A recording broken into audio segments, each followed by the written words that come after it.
What is up, everybody? It is Alex from Heavy New York calling from Zoom again, and this time we are here with Damon of Virtue. Thank you so much for being here today, man. It's great to have you here. Hey, thank you for having me, man.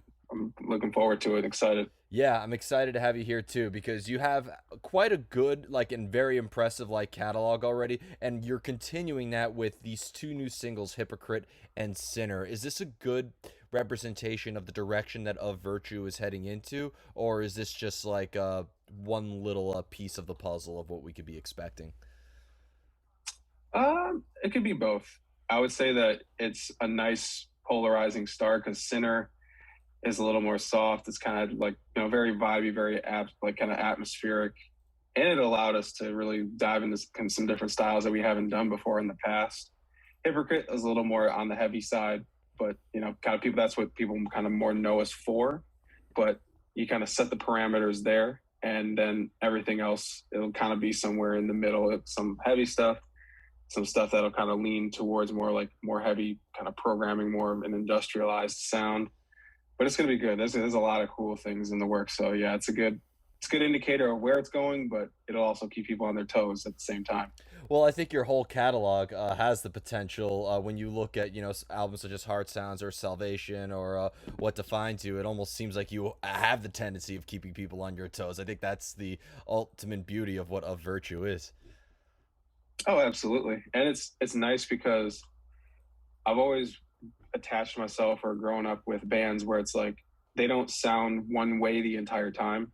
They'll go through pattern, they'll sound one way, they'll evolve, and they decide like, all right, this is how we're going to add this to our foundation. And it still keeps you there. It introduces you to other styles that they might be into, something that you might have never thought to listen to. And I always think that I've always wanted to do that myself. Like, hey, I'm into, pop music or R&B or, electronic music. Everybody else has their own taste, whether it could be from anything from acoustic to country to rock and roll to anything else. And it's like, if we can find a way to not necessarily like shoehorn it in there, but just play around a little bit, with some stuff outside of just your typical metal or metalcore genres, it's like, that's how things progress. That's how you can get these kind of cool sounds. And some of these bands that are taking the risks, it's paying off, very big dividends. So yeah, it's fun. And that's the best part about it is like, you just sit down and see what comes out naturally. You led me perfectly into the next question. You kind of, in a way, just answered it. But does it ever start? Does the songwriting ever start off with kind of like a preconceived idea of what you want to do, or is there a lot of experimentation and trial and error involved? I would say that in the older years of our band, like Heart Sounds, Salvation, stuff like that, is like I was more like I would just sit there and come up with like one cohesive idea. Everybody else would come in and you add their flavors, start writing lyrics, and then obviously when you start adding the vocalist to it, then you might switch some parts around. But for the most part, it was all like kind of one thing. With Sinner especially, like we actually had time. We weren't touring. We hadn't really even been in a room together for probably at least 5 or 6 months, just because we have pretty harsh mandates here in Michigan. You know, it was a pretty jarring experience, but it was good because when we finally were able to get into the studio, we all kind of agreed, like, just we haven't seen each other. Let's talk. Let's just kind of catch up, see how life is going. And then when it came to the musical side, it's like, what have you been working on? And it's like, don't worry about that. We'll just queue up something right now. Everybody brought their computers, laptops, guitars, everything else, and just let it happen. So this one is like this process for this whole, like whatever's coming up, it's like, it's kind of been the most organic thing. If you want to do it that way, like organic, kind of feeling like you first start your band and, you go over to your buddy's house, you're just jamming. You don't even know what you're going to do. It just, something happens and you're like, oh, it's kind of like magical in a sense. Yeah, well, maybe that should be the genre of Virtue, all organic metal. That's the All, subgenre. or- all organic magic. I like it. Yeah. I like it. Yeah, so not only can you sell your album in a record store, but you could sell it at the grocery store too. Oh man, I don't know if people are gonna buy it at the grocery store. They don't like to buy the organic stuff sometimes. I shop for a lot of people, and it's they're like, oh, it's too expensive. I'm like, no, but it's better, and they're like, no. I'm like, Well, there goes that idea. You have the experience to go against it.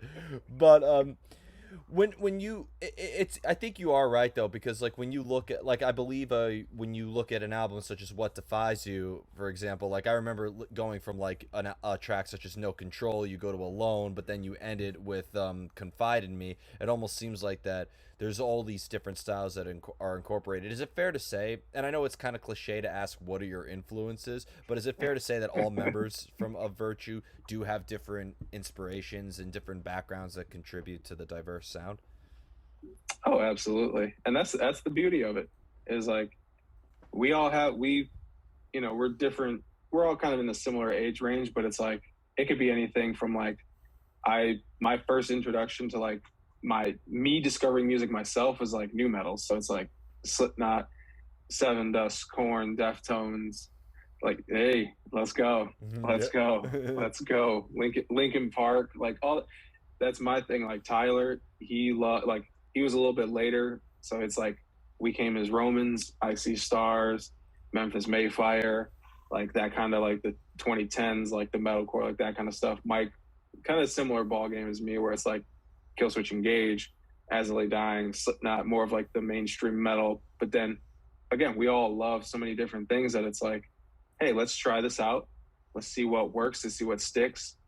And then we also take into account too, it's like we're a live band. Like when we get on stage, we want maximum energy, we want maximum output, we want to be able to kind of physically put ourselves into the music.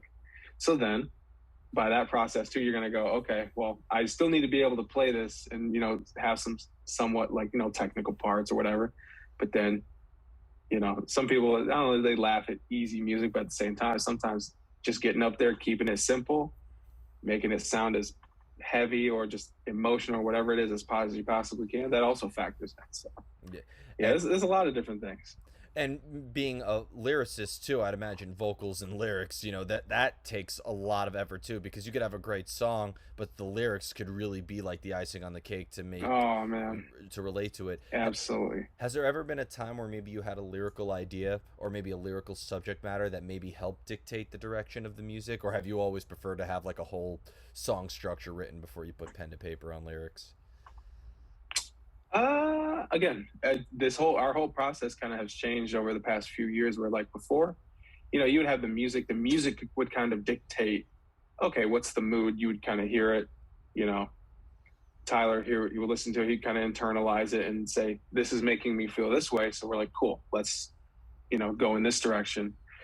A lot of these songs, Sinner again was one of those where we sat there, we were at our buddy Evan's studio in Cleveland. We're just talking about, we're catching up with life.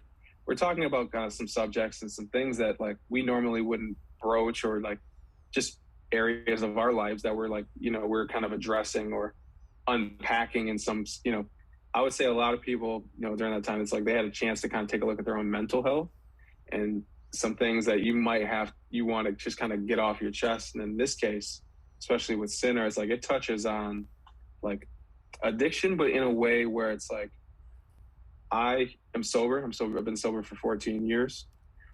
And it's not something that I usually would talk about. I just kind of live my life and let it be. But then you kind of realize like, hey, there's other people in the world that maybe need to hear like, okay, I might not do drugs or drink, but at the same time, there's other things to unpack with that. Like I kind of had this, like, we'll call it like a survivor's guilt in a way, where it's like, because you got through that phase of your life, you think that just because the substance and stuff is like that is over, that your brain and other habits are automatically going to change with it. And it's like, no, that's not the case. You still have to get rid of certain other things. So like when we were talking about that, and everybody else kind of gave me the free license, they're like, hey, you know what? We'll start with the lyrics. We're going to start with let's just write down thoughts. Everybody just kind of contributed in that way. And from there, then the music was born, because now you know where you want to go. You know the exact subject matter that you're dealing with and how heavy and potentially potent and powerful it is. And from there, it kind of, I mean, to me, the song speaks volumes in that way when we were able to kind of work inside out versus, just write a song, then write some lyrics and then record it. And it's like, no, now when you come in knowing what you want, it's like, okay, now we can specifically tailor everything to that specific topic. And I think whether you are expressing it from a literal or a metaphorical standpoint, I think is difficult regardless. So I give you a lot of credit for being able to accomplish that. Do you want like the music to in a way be open to interpretation, or kind of like what you were saying, you have such a profound meaning behind it? Maybe the goal is to get the listener as engaged with the lyrical themes as much as the music. It depends on the subject, really. With that song specifically, it's like it's pretty direct, but there is always going to be, it's the one thing about music is that I can tell you what the song is about. I can say that it's, this song is about grilling steaks.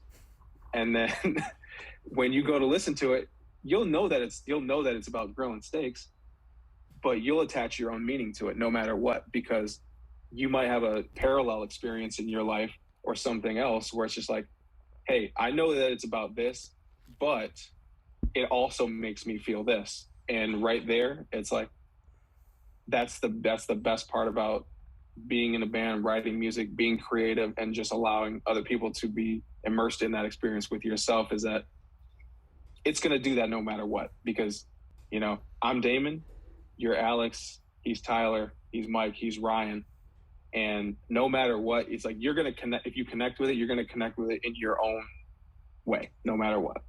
Definitely, and that's a very good way of putting it. I do suggest you write a song called Grilling Steaks, because that, Hey. like, that was the deepest metaphor for cooking. How many times have we heard through any art form, oh, well, this is raw, it's not well done yet? Like, you just said it so beautifully. You need to write a song about grilling steaks. Hey, I got it. Yep. I'll grow one later. I'll come up with the lyrics. It's got to be pretty heavy though. I think that one's either got to be pretty heavy, or I don't know. It could be a nice little light summertime bop too, kind of giving you going like this, because sometimes you want that playful energy too. So, or it could be like a very aspiring ballad or anthem. Like, you could give it like a sort of like a butt rock sort of anthem effect for it. hey, I'm grilling steaks, don't know what else I'll make. I don't know, but in order to get like that inspiration too, because kind of going back to what you said with the making of Hypocrite and Sinner, it was, there was a good essence of all of you sort of like rekindling and meeting up again and just talking. But isolation too is a great fuel for creativity. So when it comes to either writing songs or writing lyrics or any creative aspect for you, do you sometimes prefer to be alone in order to cultivate ideas, or do ideas formulate the best when you're in the company of each other?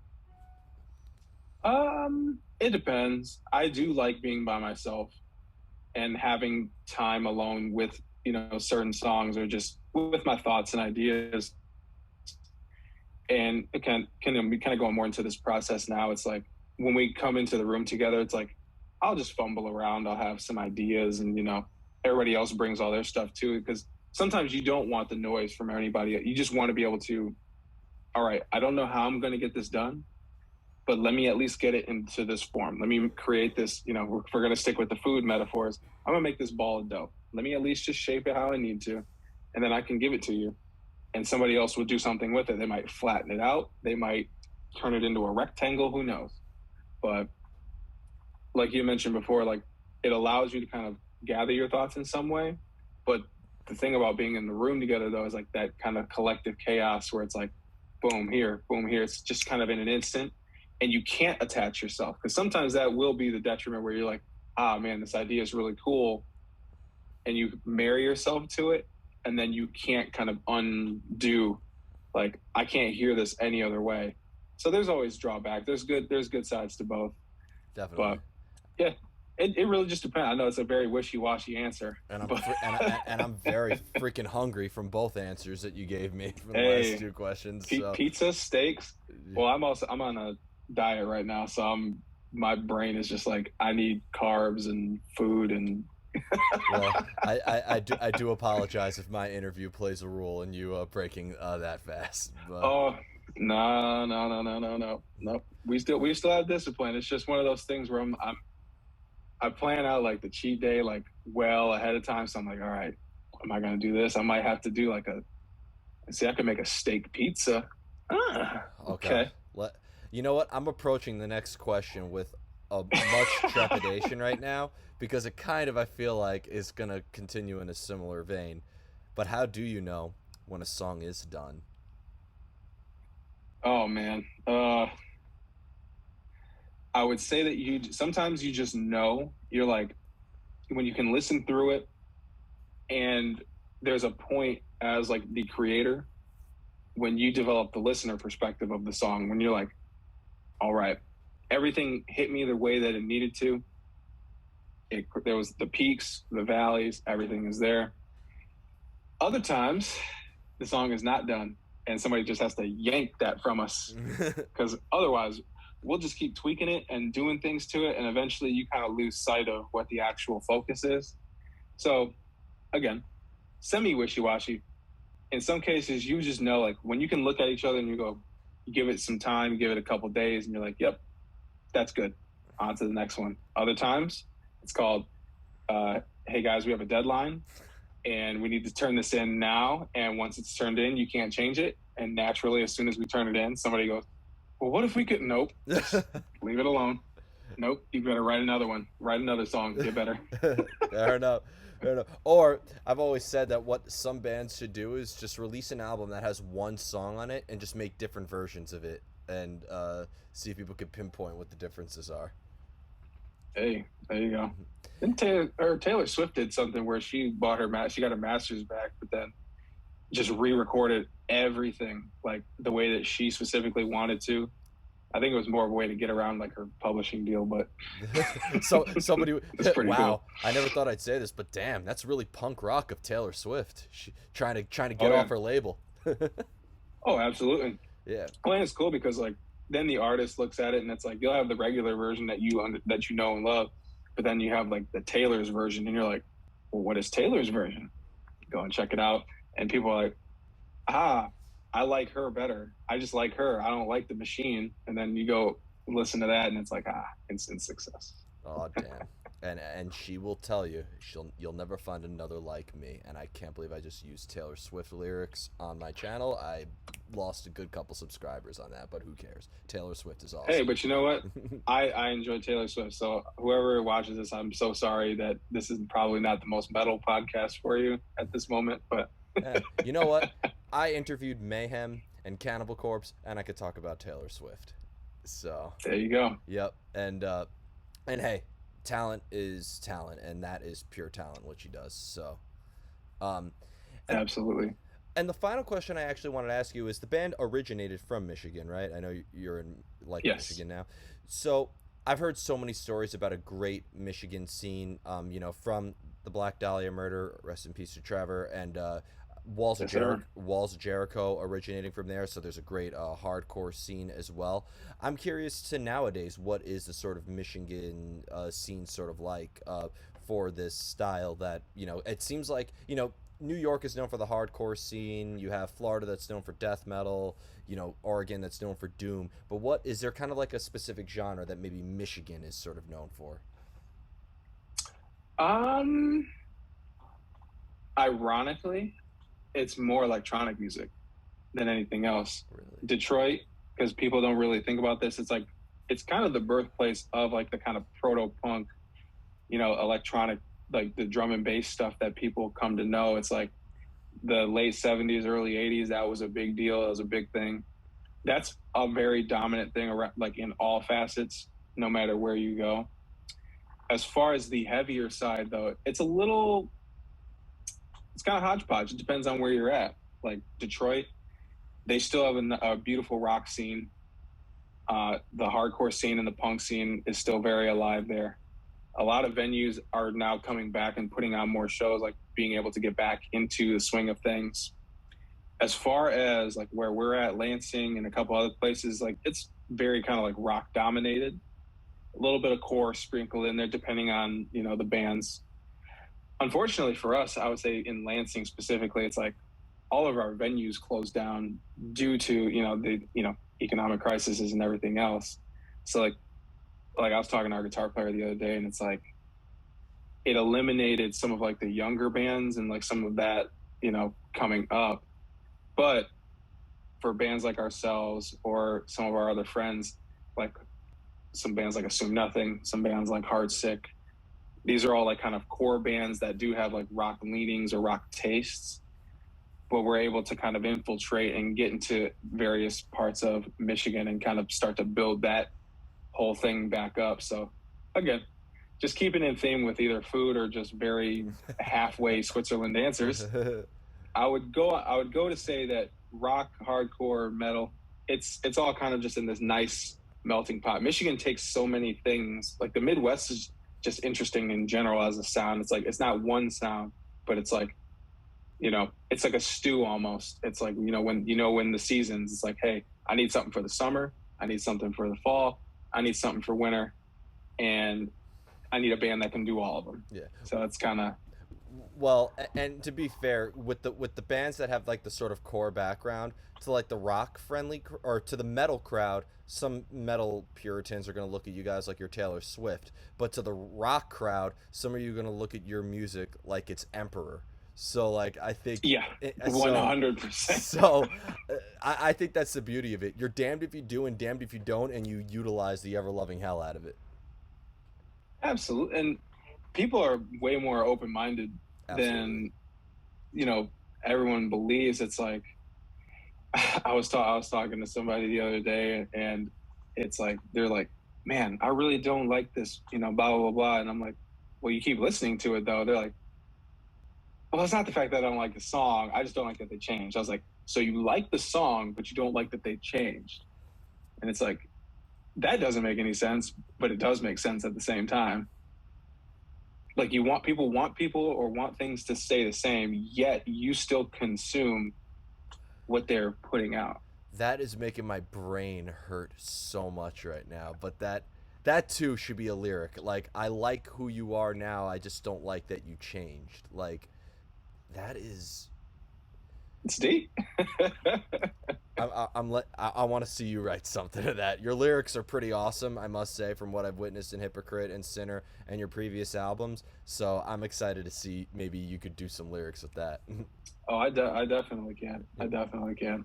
Um, so before we go, I want to thank you so much for your time today and for such a great conversation, as well as working up my appetite. But is there just anything else with a Virtue that you would like to promote, like when we could be getting a new full-length album? Congrats with signing with the Rising Empire as well. So I know that we'll be seeing a lot more of a Virtue in the future, right?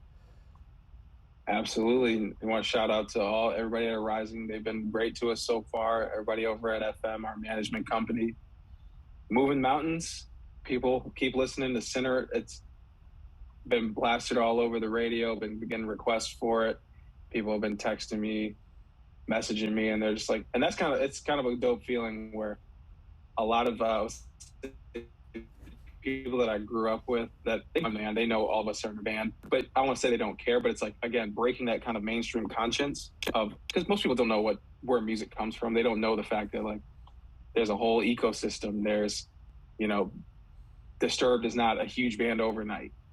And when you get those people that finally kind of get in tune with what you're doing, you're like, man, it's a great feeling. Absolutely. So, just again, shout out to the entire team. Shout out to you for having us. Thank you, for spreading the message, being willing to, come on, talk with us for a little while.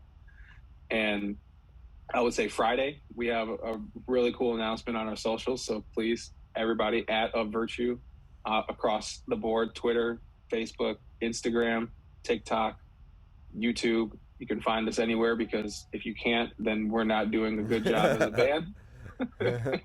Well, and we'll definitely be on the lookout for everything that you're doing and all the stuff that you have coming out. I just hope that this announcement is you guys coming to New York, because we would love to have you here. Can't wait to come back, man. No, New York, there's some places that they hold a special place, and New York, Texas, some of the coastal areas, it's like y'all just go a little bit harder, just a touch, just a little bit harder than most people. And I'm like, I get it.